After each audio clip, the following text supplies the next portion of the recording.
আসসালামু আলাইকুম। দেখেন আমাদের ঐতিহাসিক ওয়াজেদ বাজার কি বেহাল অবস্থা। লোকজন আসতে পারে না। তো বৃষ্টি তো প্রতিদিনই হচ্ছে। তো কি বলবো আর ভাই, কিচ্ছু বলার নাই। এখান থেকে ঘুরে ফিরে চাটা খেয়ে বাসার দিকে চলে যাচ্ছি। তো দেখেন বাজারের অবস্থা একটু ঘুরে ঘুরে দেখালাম। বাজারটা খুবই বেহাল অবস্থা।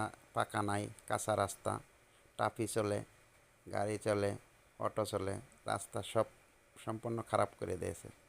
এখান থেকে বাড়ির দিকে মেলা করছি। তো বাড়ির রাস্তা ওটাও খুবই বেহাল অবস্থা। তো হাইটা চলে যাওয়া যাচ্ছে না, কি করব। তাও বাজারে যেহেতু চা খাই, চা খাওয়ার জন্য যেতে হয়। রাস্তাটা খুবই খারাপ। রাস্তা ইনশাল্লাহ ভালো হবে। নির্বাচিত একটা সরকার হলে, যে কোনো একটা সরকার আসলে ইনশাল্লাহ এখানে আমরা পাকা রাস্তা দেখতে পাবো ইনশাআল্লাহ। তো আমাদের ঘুরতে ঘুরতে আমাদের বাসার বগলে এসে পড়ছি। তো বাসার বগলে এসেও দেখি শুধু কাদা।